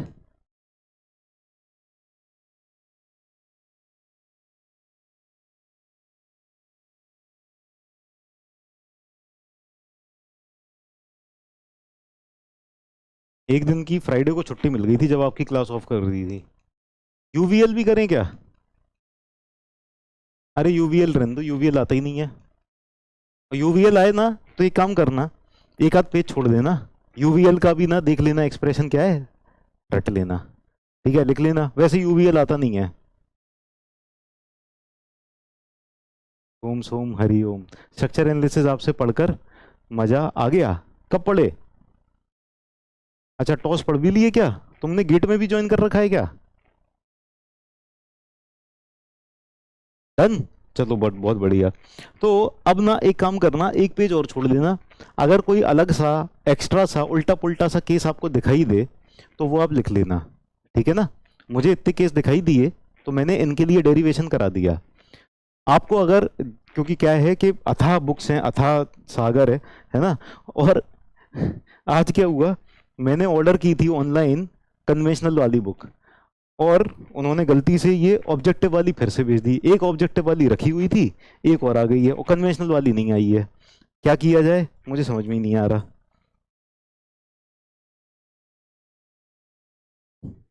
लेकिन ना फायदा ये हो गया कि कन्वेंशनल वाली है 400 रुपये की, ये वाली है 800 900 रुपये की, ये वाली आ गई 400 रुपये का खर्चे में, 800 900 वाली किताब आ गई। तो मैं सोच रहा हूँ वापस नहीं करूँ, कन्वेंशनल वाली एक और ऑर्डर कर लूँ।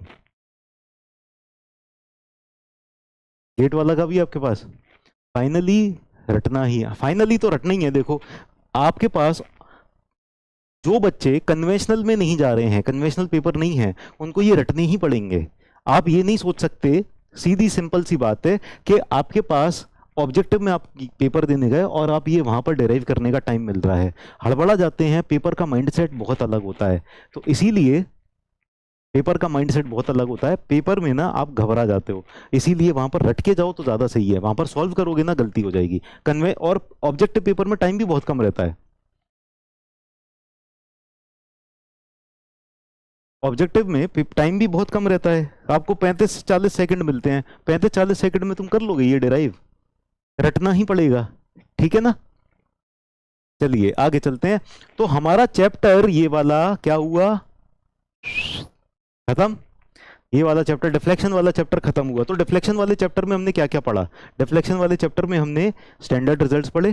स्टैंडर्ड रिजल्ट्स के ऊपर कुछ कुछ क्वेश्चन किए, थोड़े बहुत आसान क्वेश्चन थे, लेकिन ज्यादातर मैंने आपको कॉन्सेप्चुअल क्वेश्चन ही कराए हैं कि जिन क्वेश्चन से आपका लेवल थोड़ा सा इंप्रूव होगा। ठीक है ना? टिप्स एंड ट्रिक्स, देखो सारे बच्चे जितने भी हैं जो भी टिप्स एंड ट्रिक्स पूछना चाहते हैं, एक सबसे इंपॉर्टेंट टिप्स एंड ट्रिक्स है कि पढ़ाई करो।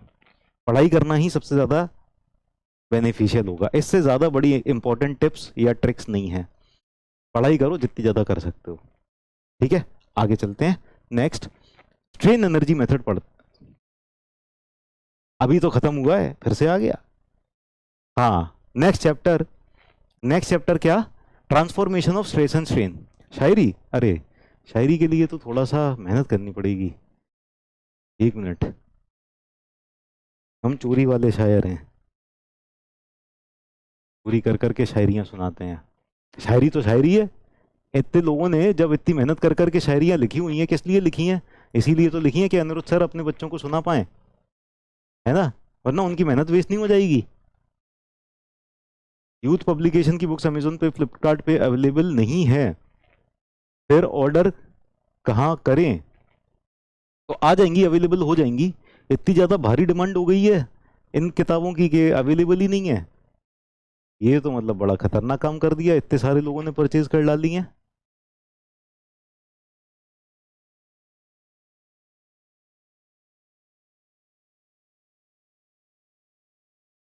सामने हो मंजिल, सामने हो मंजिल तो रास्ते ना मोड़ना। जब मंजिल सामने हो तो रास्ते मोड़ने की क्या जरूरत है, सीधे सीधे जाएंगे ना।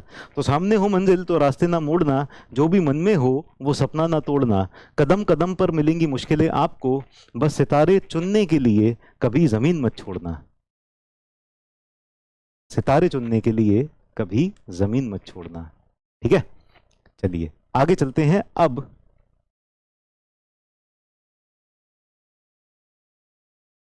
Transformation of stress and strain. तो basically transformation of stress and strain समझते हैं पहले कि ट्रांसफॉर्मेशन ऑफ स्ट्रेस स्ट्रेन होता क्या है। आपने ही बोला है बेस्ट है, तो आई थिंक या फिर कोई और ऑथर बता दो। देखो अगर आपको ना स्टेट एईजेई के लिए चाहिए तो यूथ में कलेक्शन बहुत ज्यादा है, बहुत बढ़िया कलेक्शन है, लेकिन बस यही है कि रिपीटिशन बहुत ज्यादा है यूथ के अंदर। तो एक ही क्वेश्चन ना कई कई बार रिपीट होता रहता है, कई बार क्वेश्चंस ना अलग चैप्टर के अलग चैप्टर में है, लेकिन अगर ये छोटी मोटी चीजें हैं इनको नजरअंदाज करो तो क्वेश्चंस का सिलेक्शन बहुत अच्छा है, तो यूथ आप पढ़ सकते हो बढ़िया से अच्छे से, है ना। और मैं यहाँ पर सजेस्ट करूंगा, अभी तो देखो हमारी टीम भी नई नई है और हमने नया नया जोश के साथ ना चालू किया है, कर रहे हैं, लेकिन मैं ये सजेस्ट करूंगा कि हम ना खुद का लेके आए पीडब्ल्यू का, है ना, जिसमें कि सारे की मतलब एकदम बेस्ट बेस्ट हो, जो जो कमियां बाकी ऑथर्स में है ना वो सारी कमियां दूर करके निकाल दें, है ना। लेकिन उसमें टाइम लगेगा, तब तक के लिए आपको यूथ से काम चलाना पड़ेगा। और मास्टर वाली बुक भी जो ना एसएससी जेई वाली है वो भी अच्छी है, लेकिन बस वो महंगी जरूर है, मुझे तो 400 में मिल गई, है ना, 800 900 की किताब आती है, भले ही उन्होंने गलती से भेज दी है।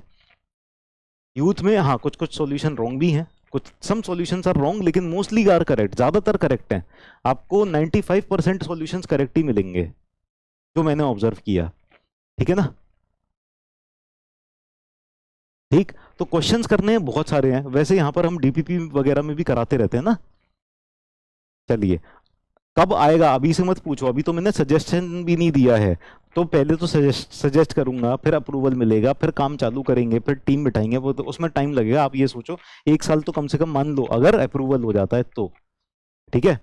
आरएस खुरमी वगैरह ये सब अब मुझे पता नहीं है, क्योंकि मैं देखो मैंने ईएसई और गेट की तैयारी की थी, मैं ईएसई और गेट पढ़ा था, अभी रिसेंटली मैंने यहाँ पर इस फील्ड में आया हूँ, तो मैंने बस यूथ देखी है और मास्टर देखी है, तो यूथ भी सही लगी, बाकी आरएस खुरमी वगैरह इतनी सारी बुक्स वगैरह मैंने देखी नहीं है, ठीक है ना।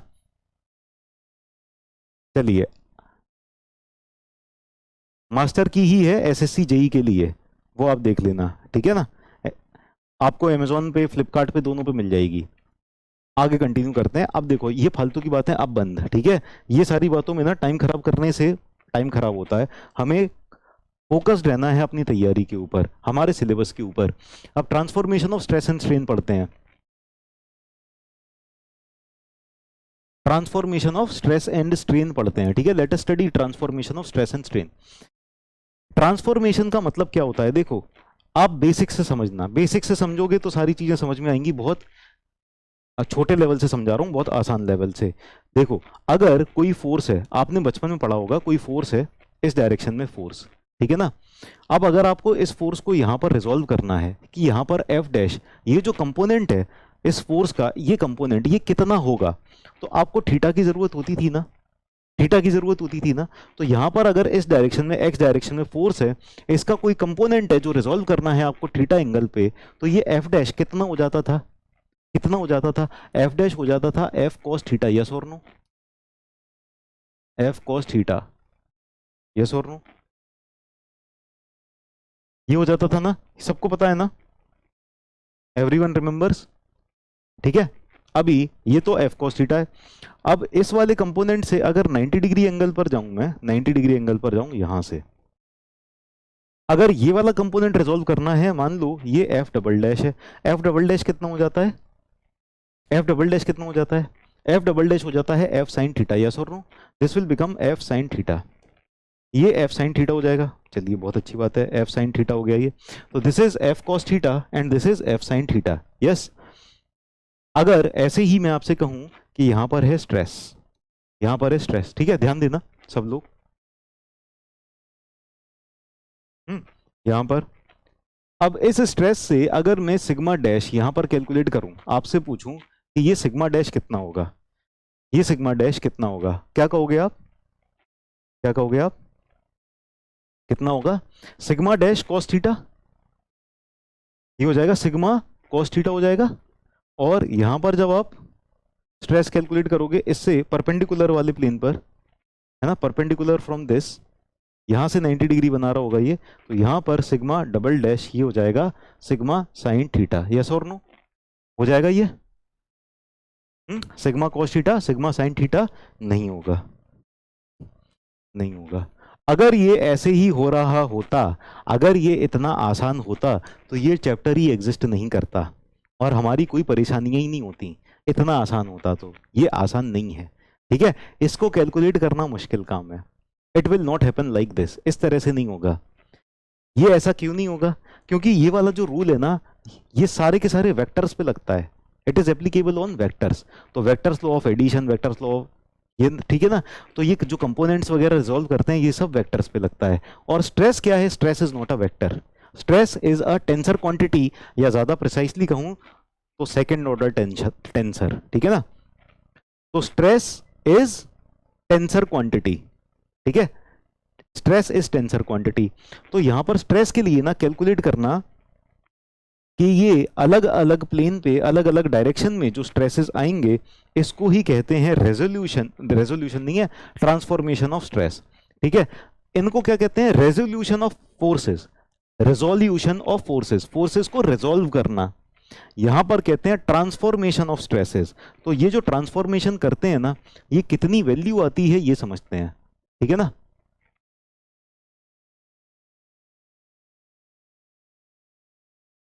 ठीक है, चलो। तो अब हमको यहां पर क्या कैलकुलेट करना है कि ये सिग्मा डैश कितना होगा और ये सिग्मा डबल डैश कितना होगा, ठीक है। आज की क्लास में बस सिग्मा डैश और सिग्मा डबल डैश ही डेरिवेशन करना सीख गए तो हमारी आज की क्लास सक्सेसफुल हो जाएगी, सफल हो जाएगी आज की क्लास, ठीक है। तो इसको सीखते हैं। सबसे पहला काम हमको क्या करना है, हमने क्या किया, लेकिन आप लोगों को ना बहुत धैर्य से बहुत ध्यान से समझना पड़ेगा, ठीक है ना। बहुत अच्छे से मन लगा के ध्यान से समझेंगे सब लोग तो समझ में आएगा, वरना फिर दिक्कत हो जाएगी। नहीं समझेंगे तो दिक्कत हो जाएगी बहुत, और वो दिक्कत फिर बनी रहेगी, ठीक है ना। और ये वाली जो चीज है ना, ये हर कोई समझाता भी नहीं है। मैं समझाऊंगा, मेरी बात अलग है, हर कोई नहीं समझाता, ठीक। तो चलो समझते हैं, देखो जरा ध्यान से। अब यहां पर ना इस प्लेन पर कोई फोर्स लग रही थी, फोर्स लग रही थी, एक्सटर्नल फोर्स, जिसकी वजह से स्ट्रेसेस आ रही हैं। स्ट्रेसेस को हमने ऐसे ही दिखा दिया, ठीक है, एक पॉइंट पे लगते हुए दिखा दिया मान लो, क्योंकि खिचड़ी नहीं बनानी हमें, ठीक है ना। यस, खिचड़ी नहीं बनानी, तो हमने क्या किया, इस स्ट्रेस को यहां पर इस तरह से दिखा दिया, स्ट्रेस को इस तरह से दिखा दिया। अब स्ट्रेस जो लग रही है इस प्लेन के ऊपर लग रही है, stress is acting on this plane, and let us say इस प्लेन का जो एरिया है, what is the area of this plane, area of this plane, ये मान लेते हैं पॉइंट ए, ये मान लेते हैं पॉइंट बी, ये मान लेते हैं पॉइंट सी, ये मान लेते हैं पॉइंट डी। अच्छा, पॉइंट सी और डी ना मानते हुए हम क्या करें, पॉइंट सी और डी को हटाते हैं, हम मान लेते हैं कि इसकी थिकनेस है टी, इसकी थिकनेस है टी, ठीक है ना। तो ये रहा लाइन ए बी, है ना, और इसकी थिकनेस है टी। अब यहां पर जब मैंने किसी और प्लेन के ऊपर मुझे स्ट्रेस कैलकुलेट करना है तो मैंने क्या किया, I want to calculate stress on any other plane that is inclined, है ना, वो कुछ एंगल पर इंक्लाइंड है। तो मैंने दूसरा प्लेन लिया जो कि किसी एंगल पर इंक्लाइंड है। ध्यान से सुनते जाना, है ना। इस प्लेन के ऊपर मेरी नॉर्मल स्ट्रेस कितनी आ रही है, मेरी नॉर्मल स्ट्रेस इस प्लेन के ऊपर कितनी आ रही है, ये मुझे कैलकुलेट करना है। I want to calculate how much is my stress coming at this plane that is inclined at some angle to this. ये वाला जो स्ट्रेस थी ना, ये वाली जो स्ट्रेस थी इससे कुछ एंगल पर इंक्लाइंड है। जैसे मैंने इसको इससे रोटेट किया, इससे रोटेट किया, तो ये वाला एंगल मेरे पास आया थीटा, ठीक है ना, ये वाला एंगल आया थीटा। ये थीटा मुझे गिवन है। जैसे सिमिलरली जैसे यहां पर एफ था ना, तो एफ से मुझे थीटा एंगल पर निकालना था, और थीटा तो दिया रहेगा ना कि कितने एंगल पर आपको निकालना है, कितने एंगल पर फोर्स को रिजोल्व करना है, वो तो दिया रहेगा। एंगल ही नहीं दिया होगा तो हम तो किसी भी एंगल पर रिजोल्व करेंगे फिर, ठीक है ना। तो यहां पर ये जो थीटा है ये गिवन है, ठीक है। और ये वाली जो स्ट्रेस है ना, इसको हम कहेंगे normal stress component on this plane. Normal stress component को हमने सिग्मा एन से डिनोट कर लिया, है ना। I am denoting this normal stress component by sigma N, ठीक है। अब नॉर्मल स्ट्रेस कंपोनेंट ही थोड़ी होता है अकेला, यहां पर टेंजेंशियल स्ट्रेस कंपोनेंट भी होता है। तो इस प्लेन के ऊपर अगर इससे पैरेलल कोई स्ट्रेस एक्ट कर रही है तो ये हो जाएगा टेंजेंशियल स्ट्रेस कंपोनेंट, इसको मैं शियर स्ट्रेस टाउ वाले सिंबल से रिप्रेजेंट कर देता हूं। तो ये हो गई इस प्लेन के ऊपर नॉर्मल स्ट्रेस और ये हो गई इस प्लेन के ऊपर शियर स्ट्रेस। अब आप ये बताओ, ये वाला ट्राइंगल आप लोग ध्यान देना है ना, pay attention to this triangle.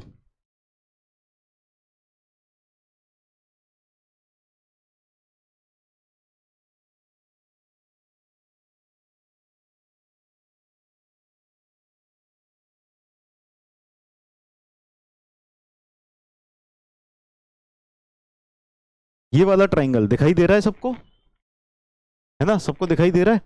Now ये वाला पॉइंट था ए, ये पॉइंट था बी, छुप गया है थोड़ा सा बी, बी को अच्छे से अलग कलर से लगा देते हैं। ये पॉइंट था बी और ये था ए और ये थी थिकनेस हमारी टी, ठीक है ना।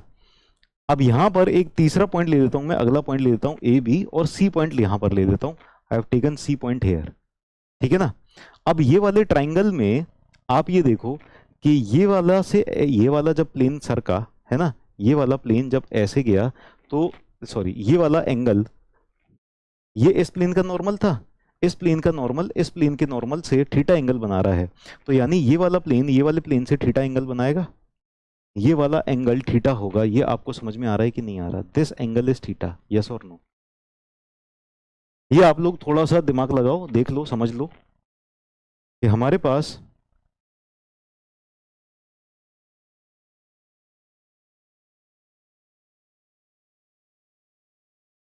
ये वाला एंगल अगर थीटा है, दिस एंगल इज थीटा, तो ये वाले जो वर्टिकल प्लेन है ना, ये दोनों, इन दोनों के बीच का भी एंगल, ये वाला एंगल थीटा है। गेटिंग और नॉट?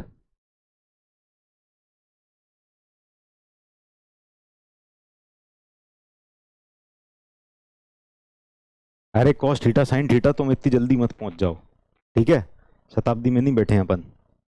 देखो ये समझो, ये वाला प्लेन ऐसे था वर्टिकल, ठीक है ना, दिस प्लेन वाज वर्टिकल, ये वाला प्लेन वर्टिकल था और ये वाला प्लेन ए बी वाला प्लेन, ए बी वाला प्लेन ये रहा वर्टिकल, ठीक है। इस पे जो नॉर्मल जा रही है ये जा रही है, ठीक है।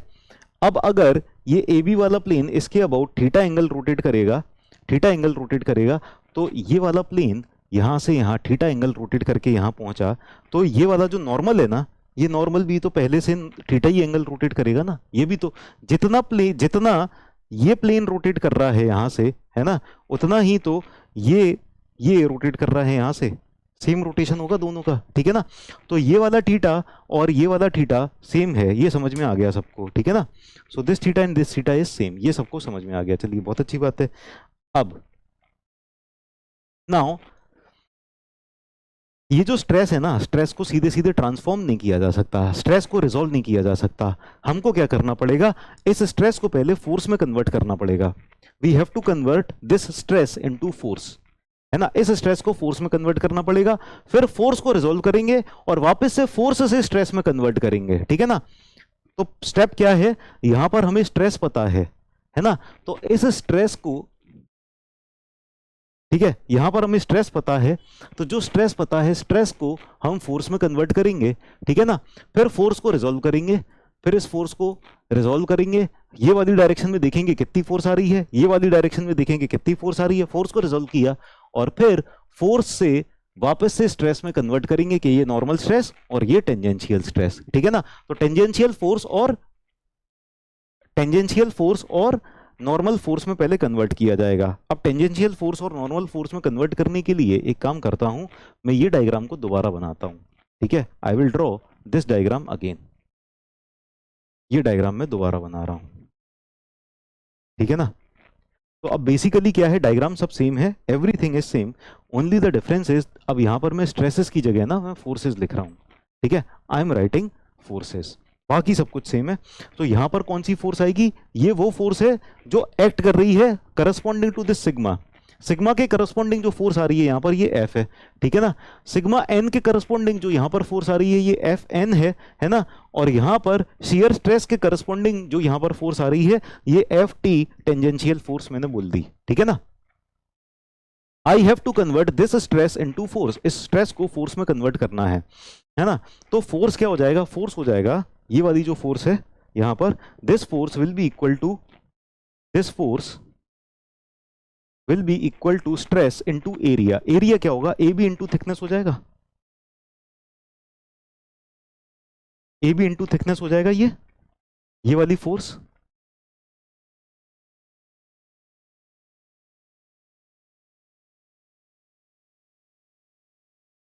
ठीक है, फोर्स हमको पता चल गई, ये फोर्स कितनी आ गई, इसका स्ट्रेस जिस एरिया पे लग रही थी वो एरिया से मल्टीप्लाई कर दिया। ए बी ये वाली लेंथ है और थिकनेस ये थिकनेस है यहां पर, ठीक है ना। तो फोर्स कैलकुलेट हो गई स्ट्रेस इनटू दिस एरिया, जिस एरिया पे ये लग रही थी। कौन से एरिया पे लग रही थी, यही वाले एरिया पे लग रही थी ना, इस वाले एरिया पे, ये वाले एरिया पे लग रही थी। तो इस स्ट्रेस को हमने इस एरिया से मल्टीप्लाई कर दिया, हमको ये फोर्स मिल गई। बहुत अच्छी बात है, ठीक है। नाउ एफ एन कैसे आएगी, देखो जरा, how will get F N.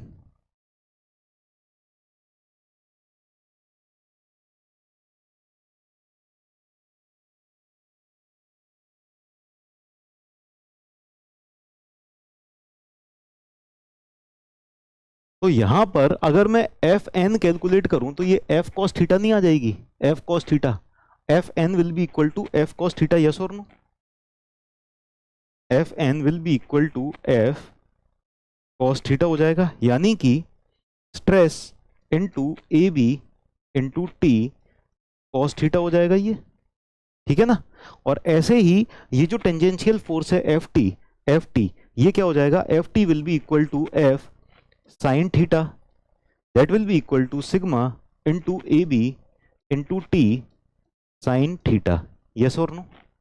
ये हो जाएगा, यहां पर ही तो हमने अभी देखा था ना, एफ यहां पर है, इससे थीटा एंगल पर कोई रिजोल्व करना है हमको, ये हो जाएगा एफ कॉस थीटा, और इससे परपेंडिकुलर 90 डिग्री पर यहां पर हो जाएगा एफ साइन थीटा।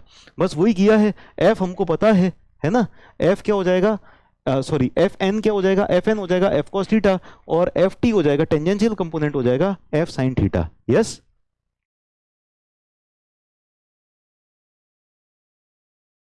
ठीक है, तो एफ एन और एफ टी कैलकुलेट कर लिया, सबको समझ में आ गया एफ एन और एफ टी, यस और नो।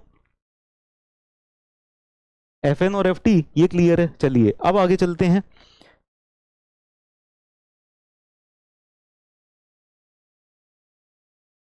अब हमको क्या करना पड़ेगा, फोर्सेस को रिजोल्व कर लिया, ठीक है। स्ट्रेस से सबसे पहले हमने फोर्सेस पे गए, स्ट्रेस से फोर्स निकाला था, हमको सिग्मा पता था, सिग्मा से हमने फोर्स निकाला, ये फोर्स निकाल लिया। अब इन फोर्सेस को रिजोल्व भी कर लिया, रिजोल्व कर लिया नॉर्मल कंपोनेंट और टेंजेंशियल कंपोनेंट में, यहां तक आ गए हैं, है ना। अब ये जो फोर्स आ चुकी हैं, अब इनसे वापस से सिग्मा पर चलते हैं। तो अब हमें कौन सी सिग्मा चाहिए, सिग्मा एन चाहिए, वी वांट सिग्मा एन। तो सिग्मा एन क्या हो जाएगा, F N divided by area, F N divided by कौन सा वाला एरिया हो जाएगा, अब ये वाले एरिया से डिवाइड करेंगे ना, we will divide by this area, yes और नो। अब ये जो फोर्स है एफ, ये sigma N, sorry F N वाली फोर्स इस वाले एरिया पर लग रही है, ये नॉर्मल फोर्स इस वाले एरिया पर लग रही है। तो नॉर्मल स्ट्रेस जो चाहिए, नॉर्मल स्ट्रेस जो चाहिए, हम इस एफ एन को यही वाले एरिया से डिवाइड कर देंगे तो हमें सिग्मा एन मिल जाएगा, यस, ठीक है ना। तो F N will be divided by this area, चलो इस एरिया से डिवाइड करते हैं। तो हमारा ये जो एरिया, जिस एरिया से हम डिवाइड करने जा रहे हैं, ये कितना हो जाएगा एरिया, ये हो जाएगा ए सी इंटू थिकनेस ना, ए सी इंटू थिकनेस। तो F N divided by A C into thickness, normal force divided by A C into thickness, ये हो जाएगा, ठीक है। नॉर्मल फोर्स कितनी है, normal component of the force F cos theta है ना, और ये यहां पर sigma A B T cos theta है, sigma A B into T cos theta ये है। इसको डिवाइड किया हमने ए सी इंटू टी से, ए सी इंटू टी, यहां पर कैंसिल आउट क्या क्या हुआ, यहां पर कैंसिल आउट हो गया टी और टी, ये कैंसिल आउट हो गए, टी और टी कैंसिल आउट हो गए।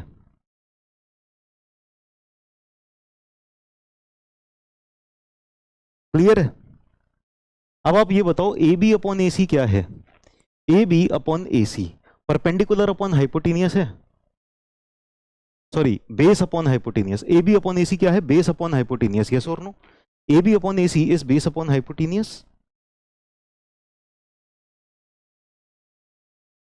ए B upon A C base upon hypotenuse, ये हो जाएगा कॉस थीटा, कॉस थीटा हो जाएगा।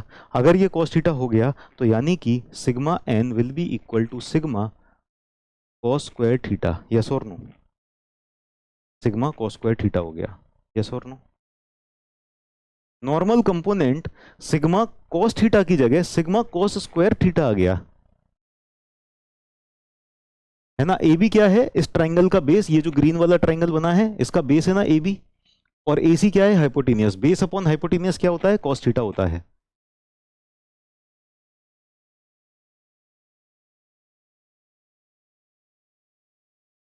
क्लियर है इतना, कोई दिक्कत। अब ऐसे ही टेंजेंशियल स्ट्रेस निकाल लेते हैं। टेंजेंशियल स्ट्रेस अगले पेज पर निकाल लें। टेंजेंशियल स्ट्रेस अगले पेज पर निकाल लें, अगले पेज पर चलते हैं, ठीक है। नेक्स्ट पेज पर चलते हैं, टेंजेंशियल स्ट्रेस। तो सिग्मा टी कितना हो जाएगा, sigma T tangential stress will be equal to F T divided by area. कौन सा area, again we will take this area, ये वाला एरिया। ये जो टेंजेंशियल स्ट्रेस है कौन से एरिया पर एक्ट कर रही है, इसी एरिया पर एक्ट कर रही है टेंजेंशियल स्ट्रेस, ठीक है ना। तो ये जो टेंजेंशियल फोर्स है, टेंजेंशियल फोर्स डिवाइडेड बाय ये वाला एरिया कर देंगे तो ये हमें टेंजेंशियल स्ट्रेस आ जाएगा, ठीक है। तो टाउ जो आ जाएगा, सिग्मा टी नहीं लिखा है मैंने, टाउ लिखा है, टाउ से ही रिप्रेजेंट किया है शियर स्ट्रेस। तो टाउ ये हो जाएगा F T divided by area. Area क्या है, एरिया है A C into thickness, area is A C into thickness, ठीक है। नाउ एफ टी क्या था, एफ टी था हमारे पास sigma A B T sine theta, sigma A B T sine theta divided by A C into T, A C into T, ठीक है ना। तो ए बी अपॉन ए सी फिर से कॉस थीटा हो गया, टी और टी तो कैंसिल आउट हो गए, हमारे पास क्या बचा, शियर स्ट्रेस जो आ जाएगा ये आ जाएगा sigma sine theta cos theta, sigma sine theta cos theta, ये आ जाएगा शियर स्ट्रेस, ठीक है ना। या फिर इसको हम ऐसे भी लिख सकते हैं, shear stress equal to sigma upon two sine two theta, sigma upon two sine two theta, ठीक है। और ये वाला जो रिजल्ट है ना, ये कई बार ऑब्जेक्टिव में डायरेक्टली पूछा गया है, डायरेक्टली आस्क्ड इन ऑब्जेक्टिव,